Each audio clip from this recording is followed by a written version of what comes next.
Video کا آغاز اس رب العزت کے نام سے جس نے انسان کے وجود کو اشرف المخلوقات جیسے انمول تحفے سے نوازا۔ السلام علیکم۔ سوشل سیز میں آپ سب کو خوش آمدید کہتے ہیں۔ ویڈیو کو شروع کرنے سے پہلے آپ سب سے ایک چھوٹی سی گزارش ہے۔ جن حضرات نے ہمارا چینل سبسکرائب نہیں کیا وہ مہربانی کر کے ہمارا چینل سبسکرائب کر دیں اور اس بیل آئیکن کو پریس کر دیں تاکہ ہر نئی آنے والی ویڈیو آپ کو بر وقت ملتی رہے۔ تو چلتے ہیں۔ اللہ تعالیٰ نے 4 مشہور آسمانی کتابوں میں سے تورات حضرت موسیٰ علیہ السلام کو بنی اسرائیل کی ہدایت کے لیے عطا فرمائے۔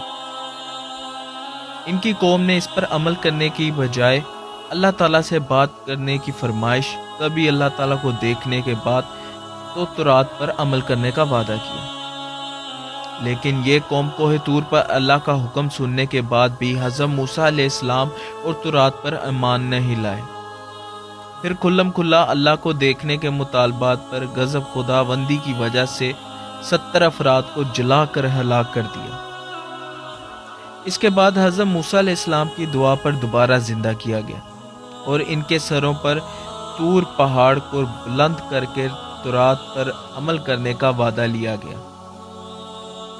ان کو ہفتہ کے دن عبادت کرنے کا حکم دیا اور مچھلی شکار کرنے سے منع کیا، مگر افسوس یہ قوم حضرت موسیٰ علیہ السلام کے کسی حکم پر عمل تو نہ کیا، بلکہ قدم قدم پر آپ کو ستانے اور ظلم و زیادتی میں حد سے بڑھتی چلے گی۔ بالآخر حضرت موسیٰ علیہ السلام بنی اسرائیل کی تکلیفوں پر صبر اور ان کی ہدایت و اصلاح کی کوشش کرتے ہوئے 120 سال کی عمر میں وفات پا گئے اور فلسطین کے مقام اریحا میں سرخ ٹیلے کے قریب دفن کیے گئے۔ دوستو، چلتے چلتے ہمیشہ کی طرح وہی ایک آخری بات عرض کرتا چلوں کہ اگر کبھی کوئی ویڈیو کال، واقعہ، کہانی یا تحریر وغیرہ اچھی لگا کرے تو مطالعے کے بعد مزید تھوڑی سی زحمت فرما کر اپنے دوستوں سے بھی شیئر کیجیے اور اپنی فیملی ممبر سے بھی شیئر کیجیے۔ یقین کیجیے اس میں آپ کا بامشکل ایک لمحہ صرف ہوگا، لیکن ہو سکتا ہے اس ایک لمحہ کی اٹھائی ہوئی تکلیف سے آپ کے شیئر کردہ تحریر ہزاروں لوگوں کے لیے سبق آموز ثابت ہو۔